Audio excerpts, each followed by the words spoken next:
নমস্কার বন্ধুরা, আজকের প্রতিবেদনে আমরা আলোচনা করব এমন একটি বিষয় নিয়ে যা বর্তমানে গ্রুপ সি ও গ্রুপ ডিতে প্রার্থীদের মধ্যে ব্যাপক আলোচনার কেন্দ্রবিন্দু হয়ে রয়েছে।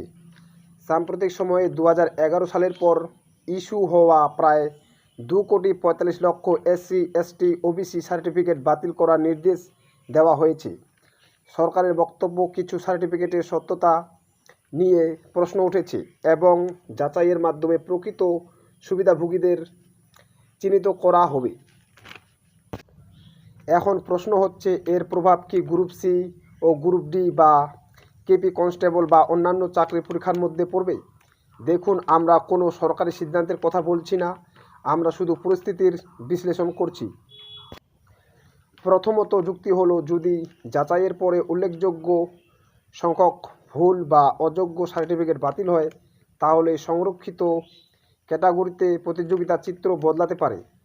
আগে যে প্রার্থীরা সংরক্ষণের সুবিধা পেতেন, তাদের মধ্যে কেউ কেউ সেই সুবিধা হারাতে পারেন, ফলে প্রকৃত যোগ্য প্রার্থীদের সুযোগ বাড়তে পারে। দ্বিতীয়ত বড় যুক্তি হলো শূন্যপদ।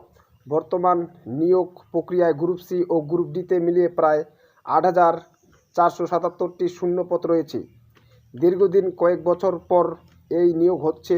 অনেক প্রার্থী মনে করছেন ভবিষ্যতে আরও শূন্যপদ বাড়তে পারে বা নিয়োগ প্রক্রিয়া আরও বিস্তৃত হতে পারে, যদিও এই বিষয়ে এখনও কোনো সরকারি ঘোষণা নেই। তৃতীয় গুরুত্বপূর্ণ বিষয় হলো পরীক্ষার বাস্তবতা। অনেক পরীক্ষার্থী মনে করছেন প্রশ্নপত্র সহজ, আবার অনেকে মতে মাঝারি। অনেকে মানসিক চাপে পরীক্ষা ভালো দিতে পারেনি। কাট অফ কখনোই শুধু পরীক্ষার্থীদের উপর নির্ভর করে না, কাট অফ নির্ভর করে শূন্যপদ, পরীক্ষার্থীর গড় নম্বর, ক্যাটাগরি অনুযায়ী প্রতিযোগিতা, প্রশ্নপত্রের উপর।